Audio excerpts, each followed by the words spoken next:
The case against wanted fugitive Michael Lomas has been postponed to the 27th of September. This is at the Kempton Park Magistrate Court on Gauteng's East Rand.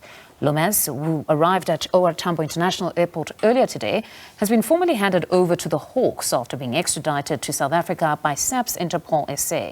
The Eskom employee is wanted for fraud and corruption concerning more than R1.5 billion at the Kusile Power Station. This was between 2008 and 2018. He was previously arrested and granted bail before fleeing to the UK. Lomas was arrested in London back in 2021 and his extradition was approved in August this year.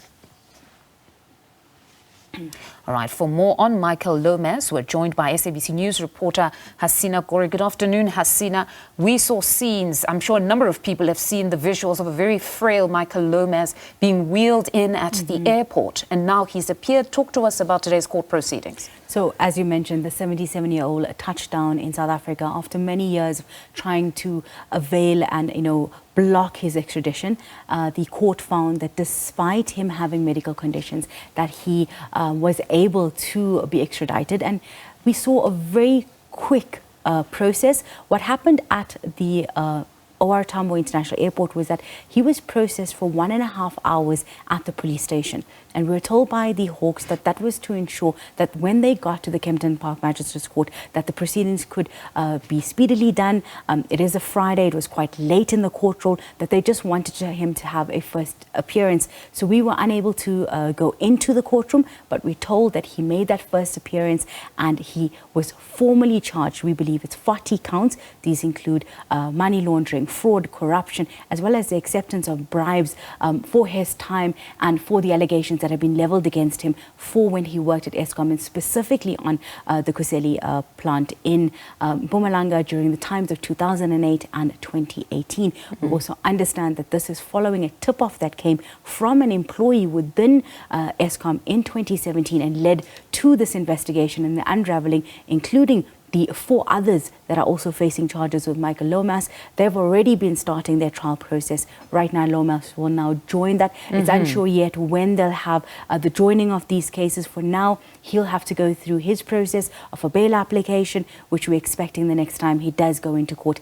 And that is also at a new court, it will be the Palm Ridge Magistrates Court. There have been some legal experts that believe his extradition is very key in this particular case. You're still talking about that possibly he'll be joined to the other accused at a later stage because he still has to go through the process of bail, etc.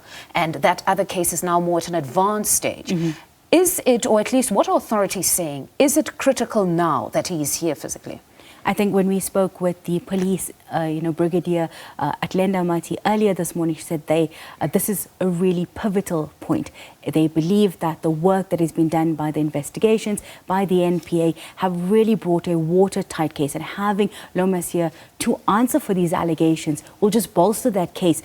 This is a case that has been going on for quite a long time. It is one that costed Eskom quite a large sum of money, but also benefited those 5 and, who knows how many others in millions that they pocketed as well. And this would ensure that we can understand what happened at the parastatal, what happened at the power utility, and what brought it to the erosion that we've seen right now. And it might help to ensure going forward we don't see the same things happening in the parastatal. I understand that you also spoke to the accused. What did he have to say? So we managed to speak with Michael Lomas as he left the Kempton Park Magistrates Court, this time not wheeled out in a wheelchair, but walking assisted by his legal team. Very soft-spoken, telling us that he was happy to be back in the country, but he was not well. He was wearing a neck brace, and it described to me that he's got a few neck injuries at this time, and that he's not, physically well. But if you understand, in his extradition, he also said that he has mental health issues and that he's suicidal. But we didn't get to touch on that. But what he did say was that the team that extradited him, which included Interpol, SAPS, as well as a medical official from the SNDF, really treated him graciously. They really did the best. It was a very short interaction. He didn't want to really engage on the matters that were in court, really didn't want to tell us where he was being remanded and what the proceedings was going forward, but did, give us a bit more personal insight into his well-being at the time. In the gallery in court, were there any members of his family or perhaps friends that came to support him? At this stage, this was in a closed courtroom. The court also was at recess for lunch at the time when the matter happened, so there was no one at court. We didn't see outside of court either, or at the airport at this stage. But when we do go to the next appearance, we will, get a more sense of whether or not his family came through from the United Kingdom to support him during this legal battle. All right, Hasina, thank you very much for that reportage. That's SABC News reporter Hasina Gori giving us the latest from the Michael Lomas case.